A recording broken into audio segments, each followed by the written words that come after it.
来到拜托 ATM， 我是未来银行行长胡瓜，我是乡里 Sandra。未来银行里面有很多现金，大家用智慧来提款吧。是的，今天的主题最强硕士意志对决。对，要经过，如果要念博士，也要经过硕士嘛。没错，这一关很重要啊，非常重要。首先介绍张思刚，你好。议员好。大家好，我是张思刚。哇，议员是政大东亚研究所的硕士。是啊，对，就大学毕业就直接念，而且论文就自己写。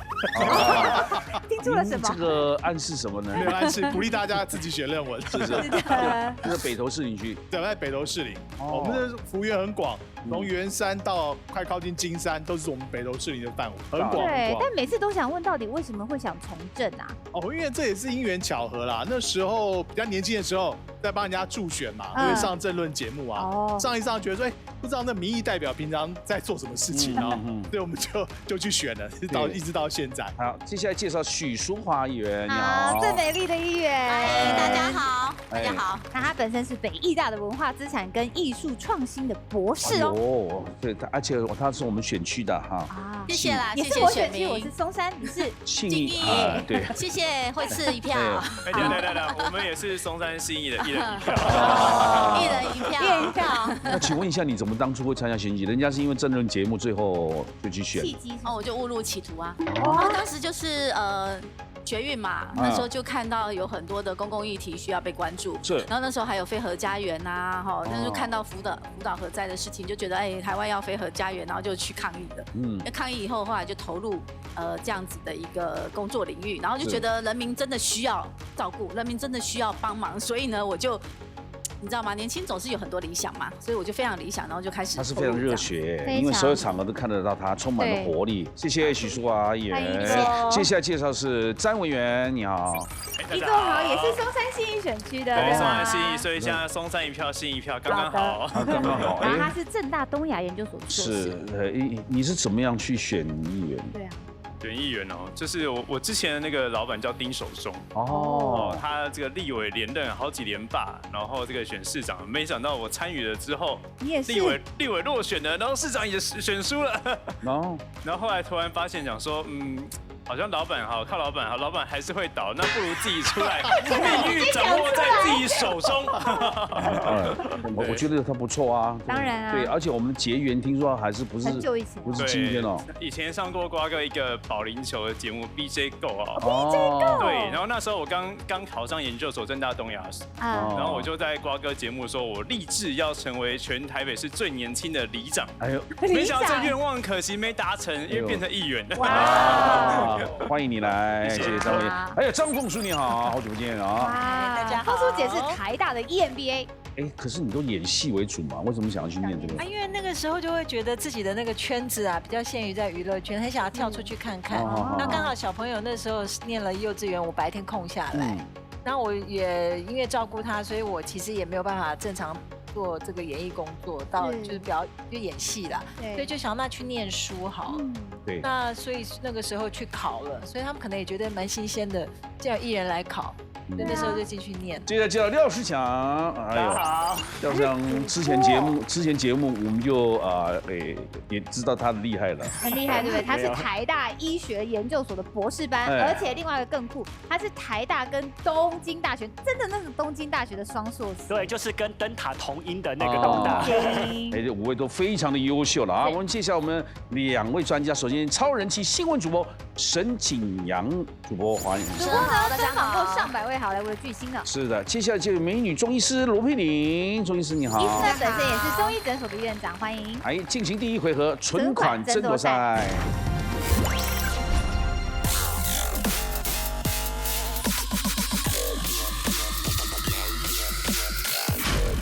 进行存款争夺赛。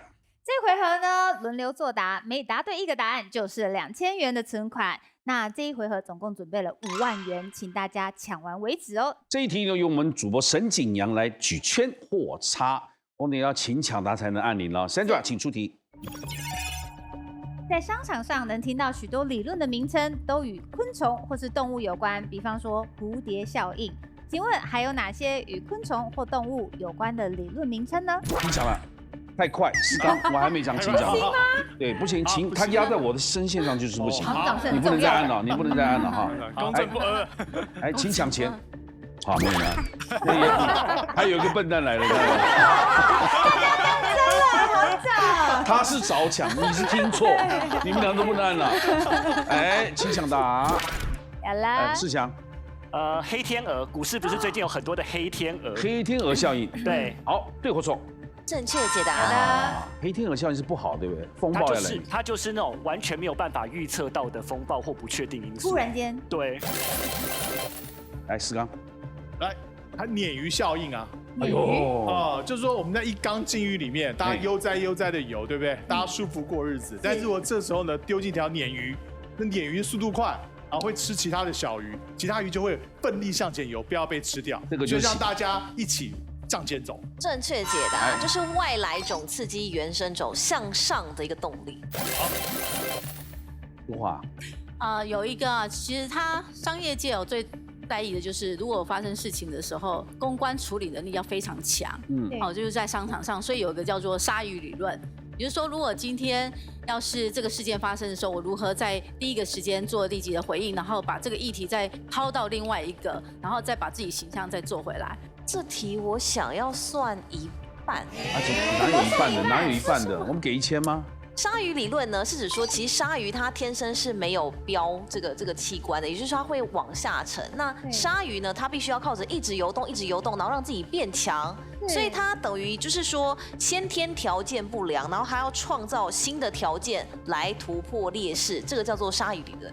所以这个题目，可是他刚刚有说遇到逆境的时候，就要做一些处置，就是公关的危机处理能力啦。应该是可以对了。讲因为名称嘛，我觉得可以对了，因为他解释了你们。哎，杨千请大家在学习嘛，好来，张委员。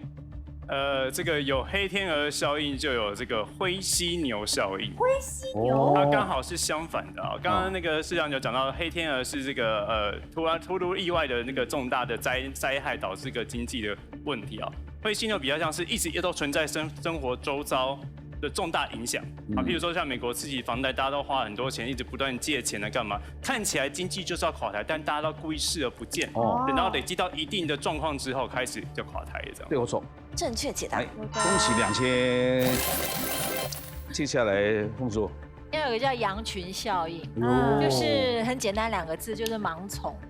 像股票嘛，对不对？最近很流行买 ETF。对，等到那菜市场阿嬷呢，那些婆婆妈妈讲，大概股市要垮了。就是盲从，就是一个声音，然后大家羊就是这羊是这样，他就听那个牧羊人的声音，然后只要一只羊往那边动，全部的羊就会往那里去。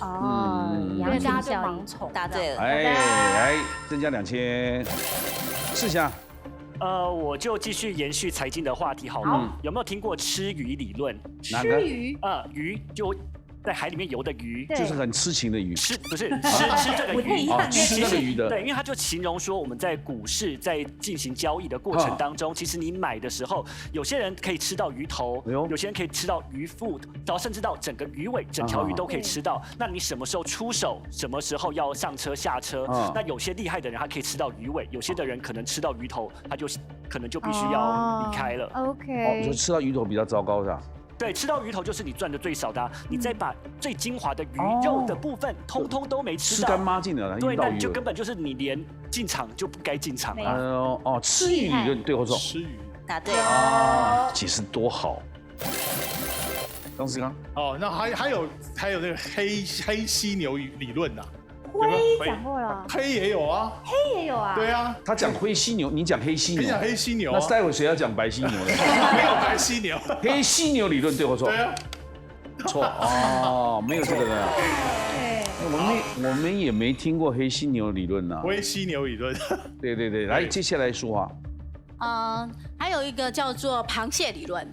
螃蟹就是你在竹笼里面有很多的螃蟹，那有一只要往上爬的时候，其他就会跟着拉。拉的时候可能全部都掉下来。有时候公司在管理或者是公司在竞争的时候，如果是不当的一个竞争，可能会造成类似螃蟹理论这样的一个效应。螃蟹理论对或错？正确解答。张委员有一个好像叫懒蚂蚁，我以为你要骂人。不是那个不是不好的事情哦。但我发现那个杨基主播的镜头比较少，给他解释吧。懒蚂蚁，所以你答案是懒蚂蚁效应上。对我说。正确解答。好，请解释。懒蚂蚁效应呢，就是其实比方说这很容易出现在一个公司里面，就有些人看起来好像游手好闲，什么事都没有在做，但其实他脑袋是有在转，他是在侦查，所以他会在一些比较大事情的方面来着手，然后可能来带领整个公司往对的方向来移动。凤叔。有一个效应叫做鳄鱼效应。这个听过。鳄鱼效应，就是说你如果被鳄鱼咬到一条腿，你就是要放弃，立刻就是放弃你那条腿，不要再用手去掰啊去挣，不然它会把你另外一只手也咬，也就是弃保的意思。你要赶快把点啦，停损。你是断尾求生的嘛？断尾求生。来，鳄鱼效应对我说。答对了。来，恭喜有2000。接下来廖思想。刚刚讲到蝴蝶效应是立体嘛，我想到他的幼儿时期好像有毛毛虫理论。毛毛虫理论，对，毛毛虫理论对我说。答对了。那请解释。毛毛虫理论其实跟羊群效应是一样，同样都是盲从的意思。就从众效应。来，请增加2000。跟风了哈。跟风。来，淑华。还有一个叫猴子管理效应吧。猴子管理效应。也是，就是因为它其实就跟刚刚其实螃蟹效应其实是很像的，就是整个员工的一个素质的管理的抓下来这样，对，也会乱抓。那对或错？答对。来，文员。有一个叫马蝇效应了，蝇是那个苍蝇的蝇，马蝇效应就是那个苍蝇它都会去在马的屁股上或身上，然后去叮它或吸血干嘛的哦，然后会让马就变得很亢奋，然后觉得很愤怒，它就往前跑。那有点像是这个组织里面有这样子一个担任所谓这个苍蝇的这个角色啊，能让组织的鞭策里面呢，让组织更快的一个进步或往前进。马蝇效应对或错？答对了，它指的是说面对压力的时候，压力反而变成了动力，所以让这个马匹继续往前跑。我来加2000。哎，凤叔。还有一个就是蟑螂效应。蟑螂效应。因为蟑螂，我们平常怎么毒蟑螂？跟蚂蚁就是让一只蟑螂吃了一个毒药之后，然后它就会回家去，然后就一窝蟑螂都死光光。对。就是类似像这样子，是形容说蟑螂效应对或错？答对了，它指的是说呢，有一只蟑螂如果它死掉的话，其他的蟑螂会吃这只蟑螂的尸体，那也跟着中毒了，所以就是一种彼此之间传染的一个效应。志祥，没有了。大家有听到鸵鸟心态吗？鸵鸟心态，然后其实，在商场好像也有，就是这种不太愿意面对现实的这种状况，头会埋在那个洞里。鸵鸟效应对或错？正确解答。不愿面对事实，就是躲掉了它嘛，躲起来，这不好的吧？有时候就是真的要断尾求生。来，请加2000思想。来，淑华来。就是有个效应，但是我不知道，我这样解释对不对哦？好像一个豪猪效应吧，又像是刺猬的困境。就是有一群猪，如果在很冷的时候，冬天取暖的时候会互相窝在一起，但是他们彼此就会刺到对方，就是那个类似像刺猬效应的样子，就是说主管跟下属之间的关系到底要保持什么样的一个关系？是要有很亲密呢，还是对亲密的话可能又超过对，然后如果不是很亲密的时候，又保持一个距离的时候，可能又见得对工作上是好的。哇，所以是不是有一个这种豪猪效应？对或错？答对了。豪猪效应，他解释对吗？他解释的是对的，就是说呢，就其实豪猪身上有很多刺，那如果要取暖的话，靠在一起的话，豪猪会互相刺到对方，所以要怎么样子拿捏一个比较适当的距离？对，厉害耶，各位。委员，好了。那个来用逻辑来推啦，有没有什么恐龙理论啊？代表说组织庞大，然后反应太慢这样子。来，恐龙理论对或错？正确解答。好，凤叔。还有一种叫做跳蚤效应，为什么不是蟑螂就跳蚤？都是居家害虫对呀，就是，但是它的逻辑倒不是跟害虫有关，是跳蚤是很会跳，可是一旦它跳不过去的时候，它就会很挫折。跳蚤效应对或错？正确解答，但是我觉得理论我就是再补充一下好了。跳蚤效应的意思是说，跳蚤它其实会跳得很高，但它可能跳到一定高度之后，它就保持在这个高度，但它也许它可以跳到这里，但它只跳到这边，所以就等于是说它就是停留在这样子的阶段，而不会想要再往上去突破它，也许可以到更高的地方。要是想，我刚刚听到豪猪效应之后，我想到宫斗剧。什么？人家讲伴君如伴虎，它其实在商场当中的时候也是一样，它也是算是你部属跟这一个老板之间的这个关系，你要怎么样拿捏好，这个也是一种。伴君如伴虎，有虎。对或错？这个是个成语吧？它不是理论啊。好，那就停留在这边了啊。是。许淑华。好像还有一种叫老鹰效应吧。老鹰就是适者生存的意思。就是说，如果一只老鹰，它可能生了4、5只小鹰，对不对？对，小老鹰嘛。然后它每次回来，可能喂食只能喂食1只，那其他的就没有办法喂到。那如果体质比较弱的，小老鹰可能就一直吃不到食物，那就有可能就淘汰掉，就会死掉了。所以其实就是适者生存，不适者淘汰的概念吧。老鹰效应对或错？正确。哦。那老鹰不是空中的霸王吗？要有多少食物就有多少食物，为什么只喂这一只？不见得啊，他的小孩啊，讲的是小孩。是，好，来请加2000。破万喽！文员。没有了，我已把我大学经济学学会的东西都讲完了。那来倒数。很厉害哦，大家讲了很多效应啊，厉害哦。来，请凤叔。有个叫青蛙效应，就是温水煮青蛙。对，不知道就煮掉了，对不对？就是你在一个也一样是不舒适的舒适圈的概念，然后最后就煮熟，待久了就习以为常。来，青蛙。正确解答，这叫煮蛙效应。煮蛙效应其实也都不好的，对不对？都是不好的。来，请加2000。破万喽！说话。又换我了吗？是的啊。我想一下，还有，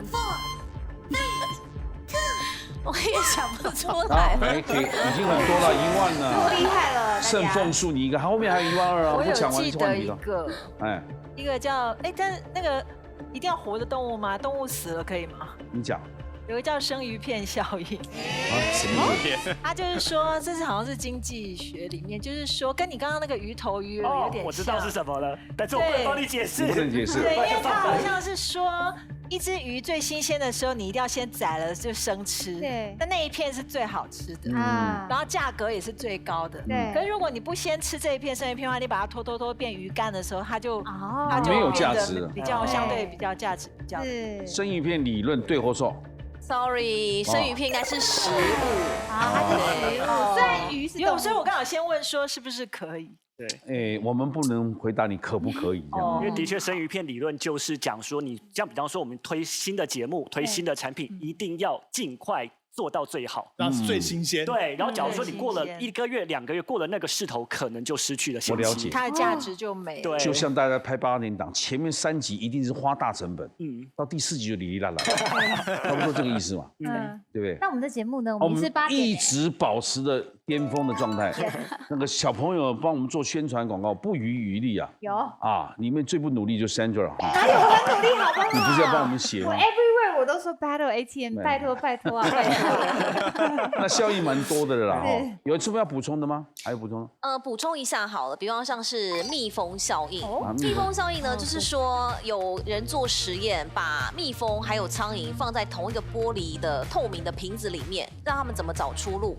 那蜜蜂其实是很聪明的动物嘛，他们就觉得要向光走。对。但其实向光走，它可能撞到这边是玻璃，它就是一直出不去。对。那如果假如今天是苍蝇的话，它就可能乱窜，就出去了。所以其实蜜蜂呢，反而因为自己以为自己经验非常的丰富，而做出了错误的判断。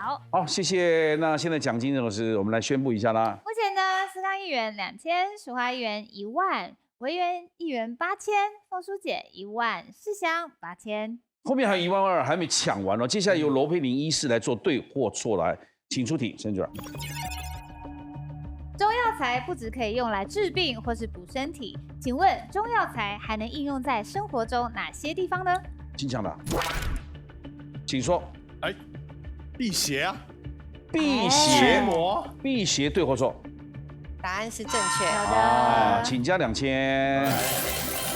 辟邪，你看艾草不是挂在门口？对，其他不能多讲。对，好，他们来淑华。好像有一种七子白吧，它好像是一种美白的一种，所以有那个面膜就是七子白面膜，美容的效用。七子白对或错？七子然后就是之前好像我看我妈妈她那个，它跟珍珠粉很像的东西。那到底要讲七子白还是讲珍珠粉，我也不太清楚。那我讲珍珠粉啊。珍珠粉来对我说。答对。那七子白可以吗？应该是说它是叫七白散，就是我们中药的粉去把它做成像面膜。会加一些像珍珠啊，或者是有些人会调那个蛋白去敷。对，就是了解，增加2000，维园。像我们有时候生活中我们睡的那个枕头啊，会放一些中药材在里面，然后类似这种清香这样子，然后去湿等等的哦。那就把中药材放到一般的生活用品里。是，那叫是中药材放的枕头。对，枕头啊，或者是对或错？答对。好，这是药枕。药枕，那里面是什么药材？药枕的话，不一定要看你的需求的功效是什么。有些人可能是要帮助睡眠，那可能就放一些什么夜交藤啊这一类。有睡了可以变聪明的中药吗？有没有？很想知道。来，请增加2000。剩3个名额了。对。泡澡。我们讲的泡澡，有。来，药浴嘛，对。对我说。答对。增加2000。志祥还有2个哦。刚刚讲到驱邪，在端午节会做。端午节除了驱邪，还会挂香包。香包那是中药了吗？香包里面放的有檀香什么的啊，还有的也会放艾叶什么的，也都会再放在里头。它有很多种的这种中药材，把它放在里头。香包，而且给自己心爱的人，对不对？传情也可以。好，下一题的答案。对或错？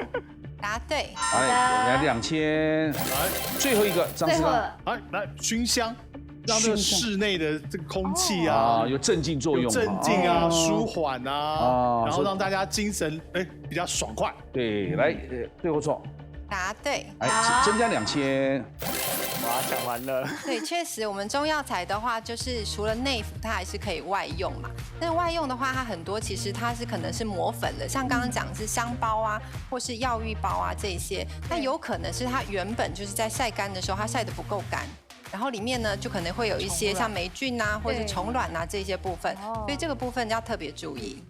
谢谢我们的专家。接下来进行我们下面一轮赢者全拿。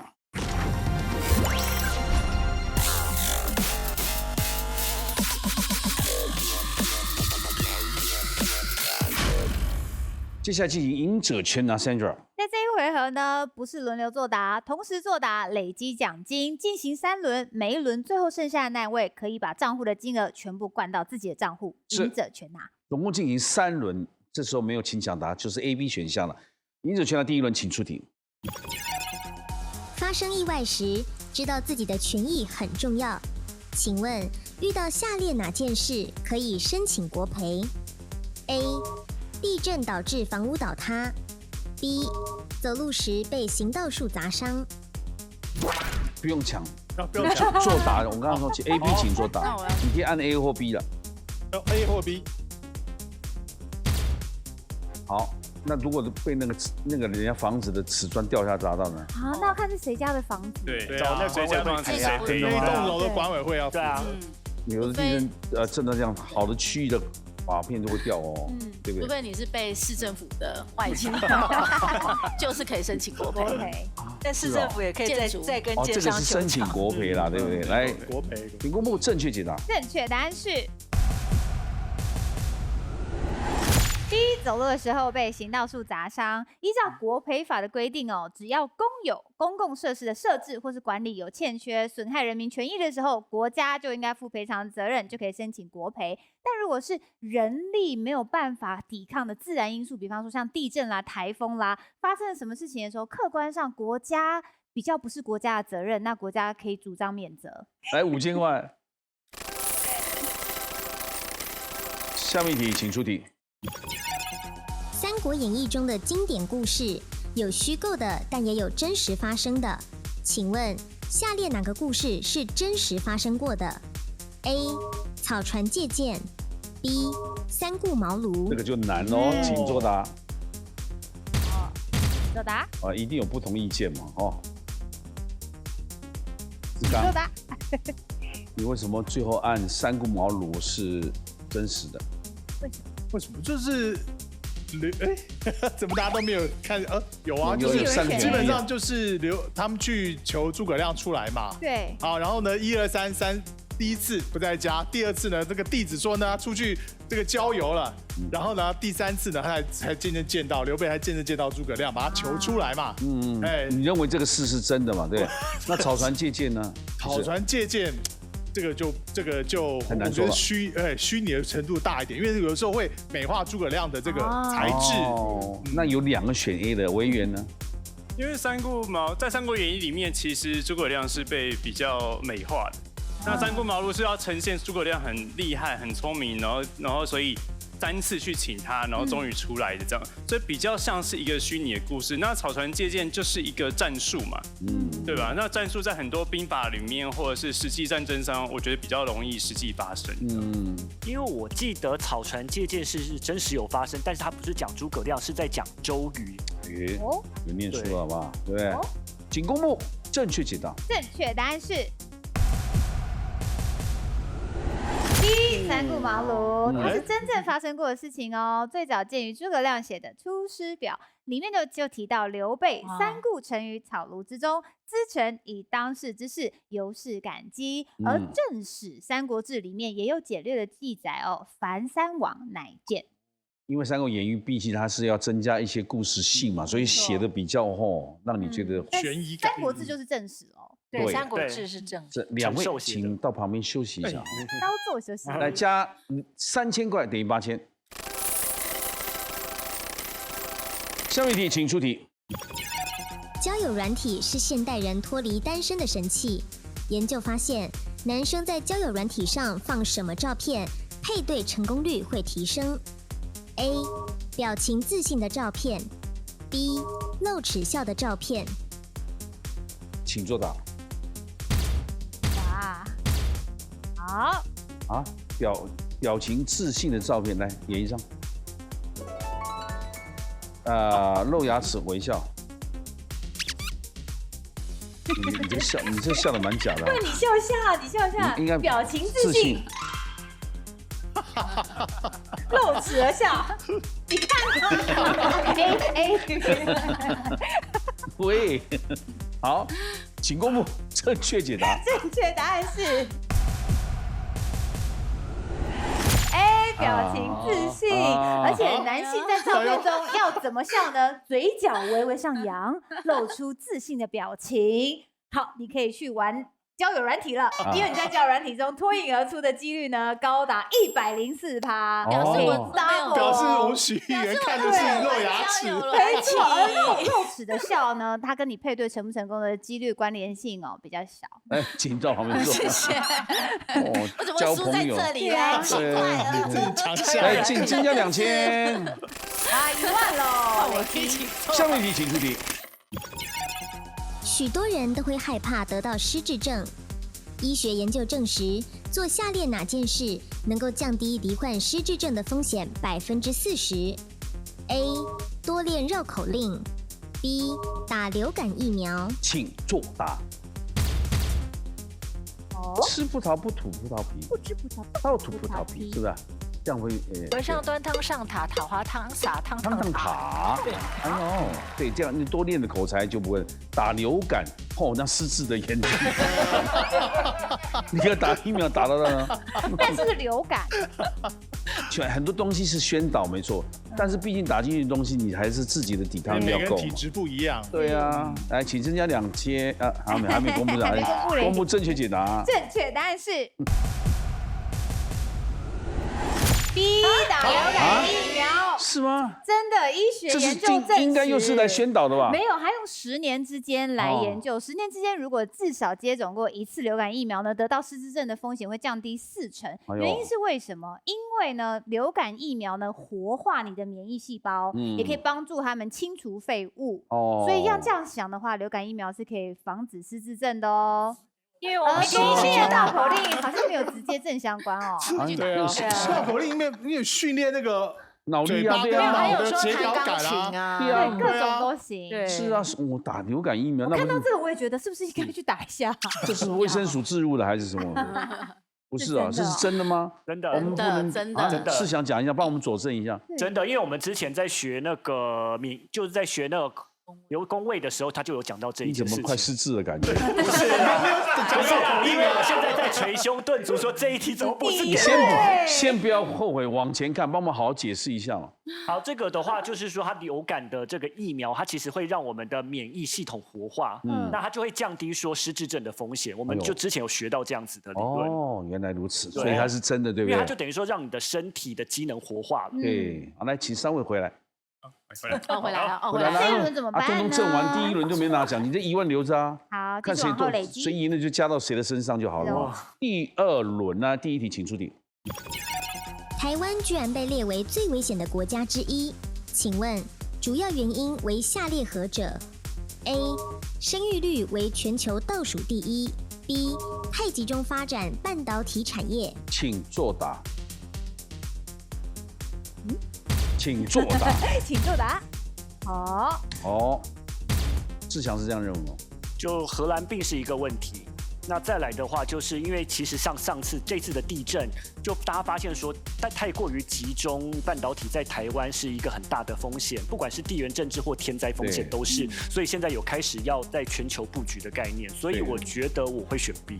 如果生育倒数第1，我们也这么多年也没有危险的问题。没小孩直接灭国。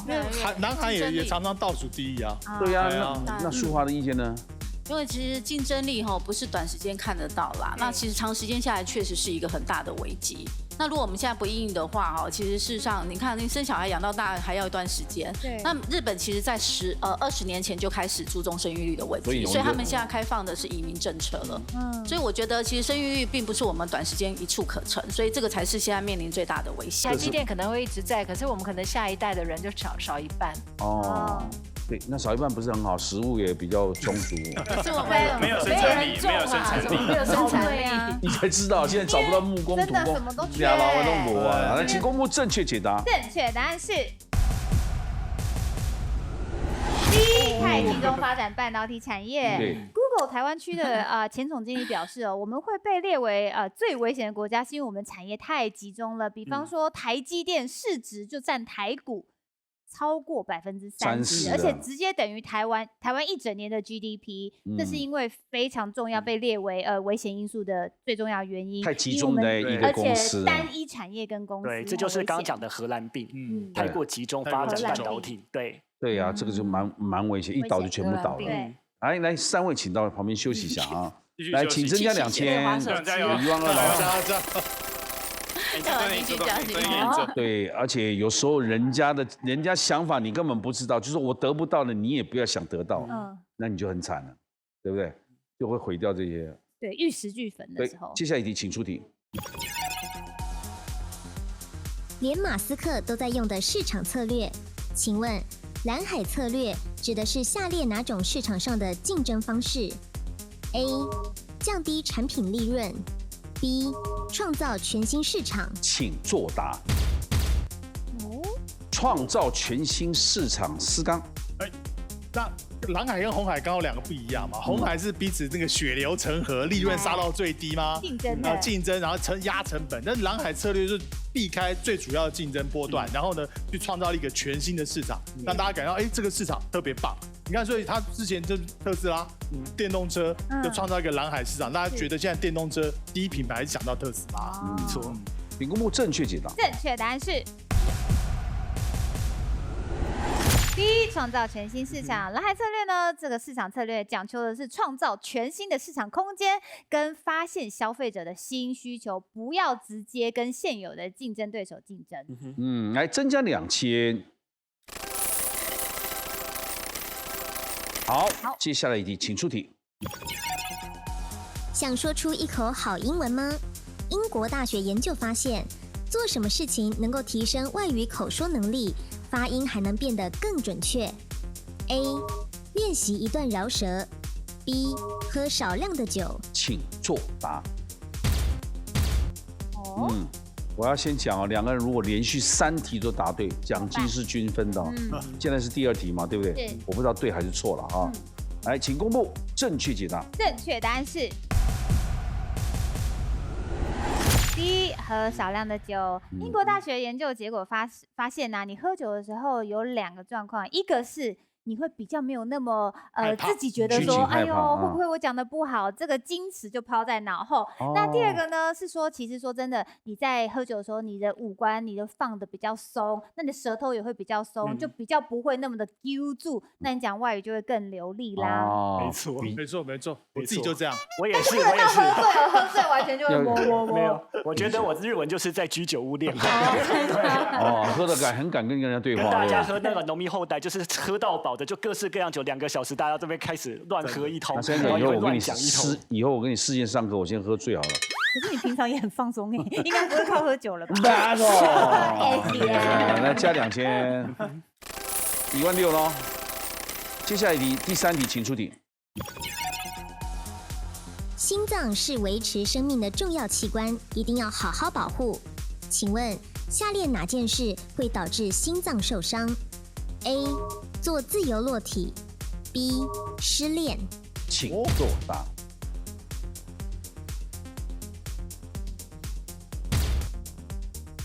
你也选失恋啊？我会选失恋。失恋很撕心裂肺。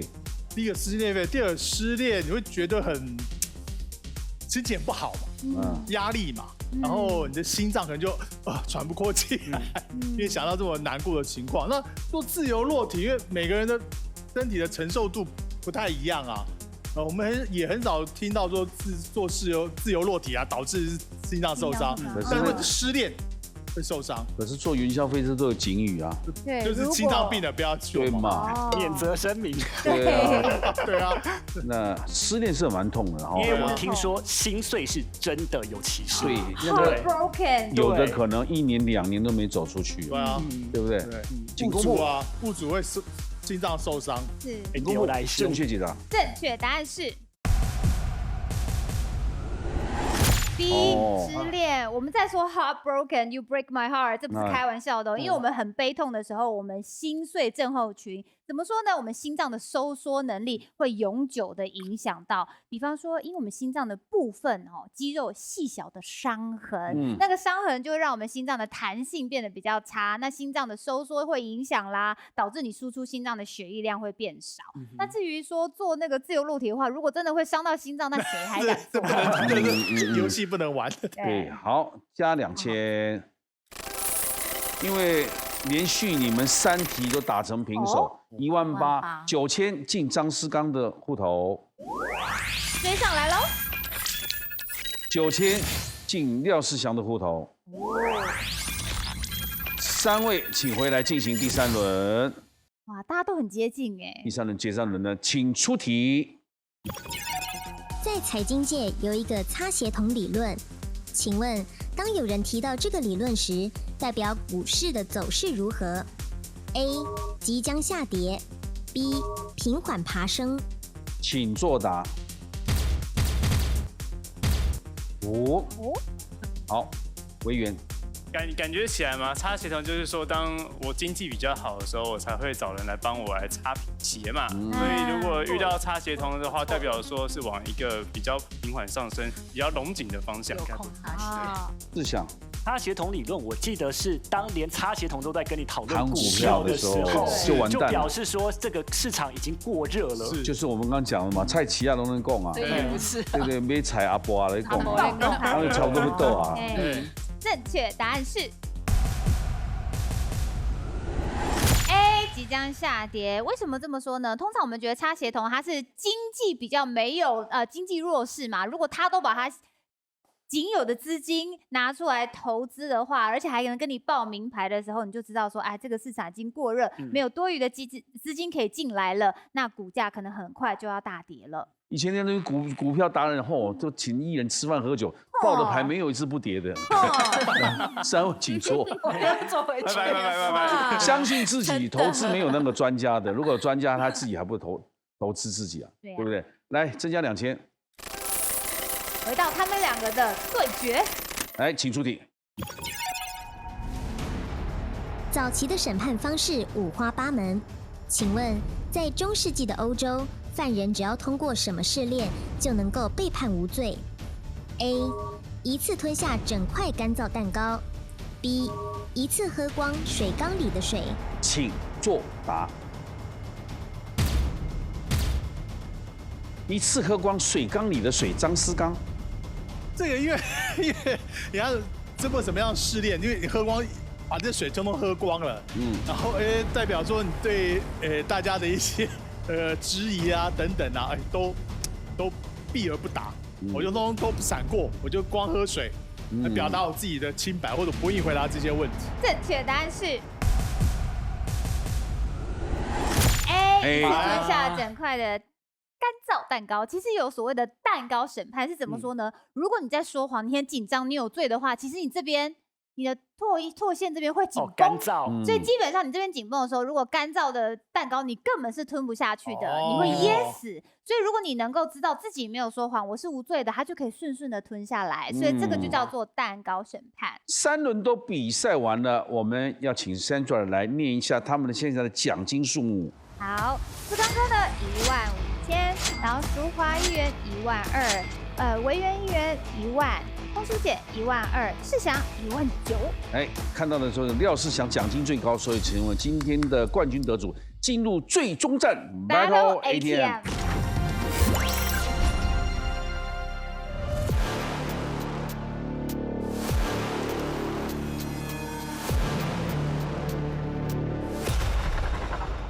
恭喜世祥，果然不出所料，还是最优秀的啊！博士班，谢谢祥礼。来了，未来银行呢，请插卡，看有没有机会领走19000，我看是机会蛮高的啦。请打开金库，里面有19000是您的奖金了。是，请出示密码。有2组密码哦，分别是总笔画48画的新总统上任，或是总笔画54画的读到博士班。读到博士班是努力不懈。金总统上任。金总统上任名不那个什么啊？应该是那个有新气象嘛，对，新人新气象，万象更新之类，股市上2万啊，读到博士班，日以继夜，焚高继鬼之类的吗？都有，感觉很有想法哎。对，但是48画，你那个会不会太多画了？但是我觉得新总统上我真的没什么想法哎，新总统因为我觉得太多好的词，什么一元复始、万象更新这一些东西，但是我觉得好像比较难说到一定的范围内。那读到博士班呢？54画，我觉得我选54画的读到博士班，请锁定读到博士班。那我们新总统上任是哪4个字的字？来，请。哎呀，继往开来，太好了，写得太好了，这个词不错，继往开来哈。那你不要后悔，来，我们看看54画读到博士班要出题了，你先拿笔。好，一出题之后呢，马上我们就计时开始了哦。我先站定位，请出题。满腹经纶，计时开始，请消除。3、4、5、6、7、8、9、10、11、12、13、14。1、2、3、4、5、6、7、8、9、10、11、12、13。1、2、3、4、5、6、7、8、9、10、11、12、13。轮。1、2、3、4、5、6、7、8、9、10、11、12、13、14、15。请问他用了多长的时间？33，也就是说答错的话，你还有27秒，可以去更改。绰有余。好。14、13、13、15。好，对或错？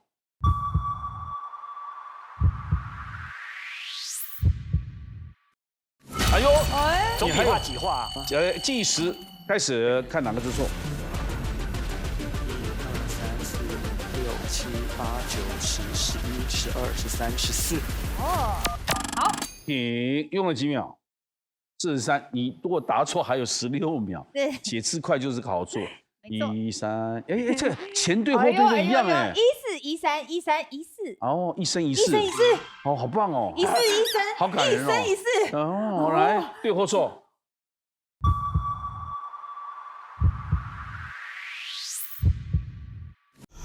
恭喜答对了！哇，恭喜！这个数字不错哎。对啊，14、13、14、13，有没有？哇，真的很棒，太棒了吧？对，像之前我送瓜哥洗礼啊，现在还在新婚期间，13、14真的是不错的数字。哦，你很新婚哦。对啊，恭喜恭喜！这个就是命中注定了，我们也不是刻意选的嘛。刚好选到一生一世，你看看，真感人！祝福全天下有情人一生一世，13、13、14啊！谢2位吉言。满腹金子，满腹金，满腹金。对，没有金子怎么生小孩呢？对不对？掌声贵子啊！谢谢，恭喜你来，谢谢。来，恭喜你，现在果然厉害。名副其实啊，满腹经纶呐！谢谢大家。那么解释一下继往开来这个？继往开来，我觉得就跟承先启后的概念是一样啊。古人就说守成不易，但是我觉得要开创新局也不是一件容易的事情。对，谢谢大家今天参与，晚上8点锁定，拜托 ATM 把智慧变现，谢谢，感谢大家，谢谢，谢谢，谢谢我们2个要谢谢瓜哥，谢谢啊，恭喜哦，谢谢。